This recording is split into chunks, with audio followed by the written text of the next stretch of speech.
What's going on, guys? Welcome back into the Very Blessed Podcast. My name is Derek.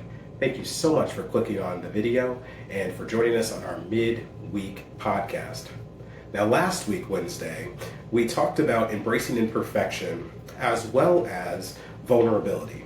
So this week on the podcast, I wanted to talk about how to find strength in those compromised positions when you just feel like you're weak. How do you find strength? So a couple of things. If you've listened to me for any amount of time or any of the previous videos that I've had on the channel here, you've probably heard me say this, that we need people. And whether you're a believer or a non-believer, I think it's pretty evident and pretty obvious that we have a need for people. In fact, it's impossible for any of us to be here without at least two people, one of each of the opposite sex, right? A mother and a father. Even if they're not present for you, in your childhood and your adult life, they're still necessary in order for us to exist. So because of that, it's proof that we need people. If an infant was left by themselves, it would only survive for up to a week. And in those areas, in those situations where we are feeling abandoned and we're feeling lost, it's pretty much the same thing. Now, the week timetable might be a little extreme, but if we're left alone in our own thoughts and in our own drawing our own conclusions without inspiration, without someone to talk to, without someone to confide in, it gets very dangerous for us. It gets dangerous for us emotionally, it gets dangerous for us morally, and it also gets dangerous for us spiritually. Okay, so let's talk about it from an emotional standpoint.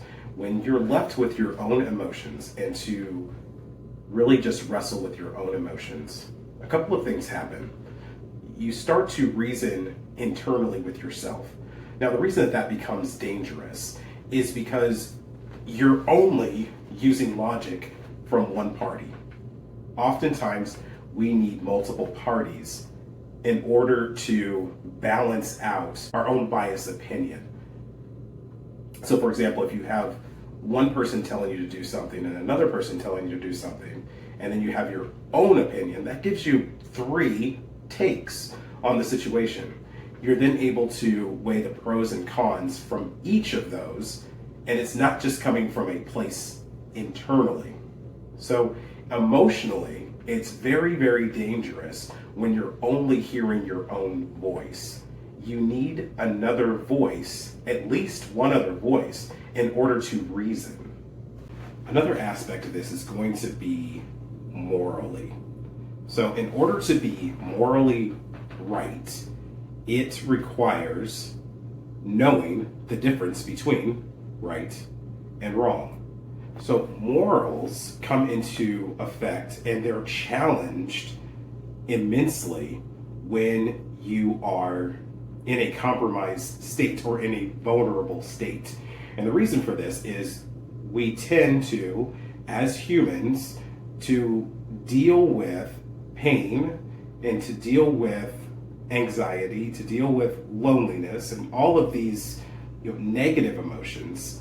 We tend to utilize substances, or even if we do not utilize a substance, we tend to rely then on something else to numb the pain or to numb the suffering. And when the brain is going through that change in the natural dopamine that you have and the endorphins that you have in your brain, morally, you begin to let your guard down as well. So things that you wouldn't tend to do in a sober state, in a state of good health, in a state of a very clear mind, you'll tend to do, especially if you're feeling as if someone has wronged you. You then will feel like it's okay then for you to wrong someone else, because your logic then tells you that it is justice that one wrong is done so your wrong can make it right. But the reality of it is that's not justice, that's vengeance.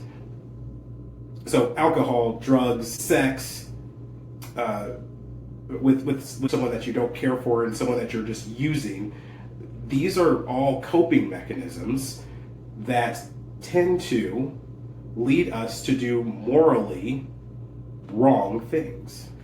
And then there's the spiritual ramifications, and this is the big one.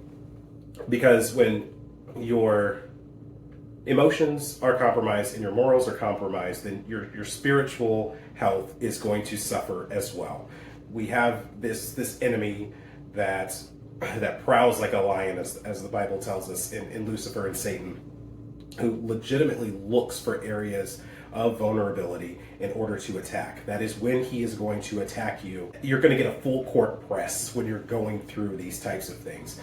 So when that happens, spiritually, you're going to take a huge, huge hit if your spirit is not strong. So how do you strengthen your spirit?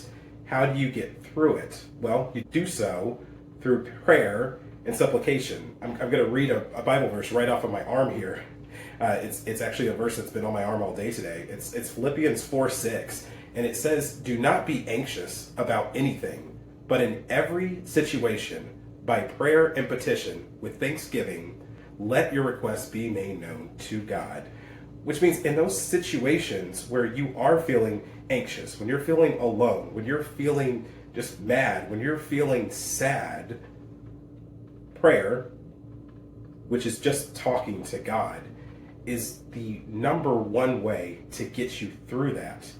And as I shared before, even if you're a non-believer, then getting with people, consulting with other people so that you can get other voices, this is going to raise your spirits. This is going to give you strength.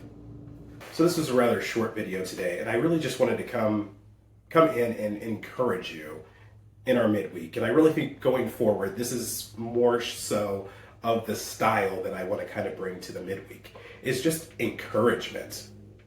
Encouragement that even if you're going through something that's really, really tough, even if you're going through something that has you very, very anxious, if you're having to deal with a difficult conversation like we discussed earlier in the week, if you're having those moments of vulnerability, know that you're not alone. You're never alone. There's always someone you can reach out to, whether it's someone that's in your life or God. I encourage you just to reach out. And for those of you who are you're a non-believer, or maybe you're an agnostic and you're just curious about Christianity, you're just curious about God. Maybe it's not even Christianity you're curious about. Maybe you're just curious about God. Prayer is rather simple. It's like talking to any other person. God hears you. Feel free to comment, to reach out to us. We're here as a listening ear as well. Again, I want to thank you for clicking on the video here, for joining us in our midweek. Kayla and I will be back together this weekend to do another full episode of the Buried Blessed podcast. But until then, my name is Derek, and God bless you.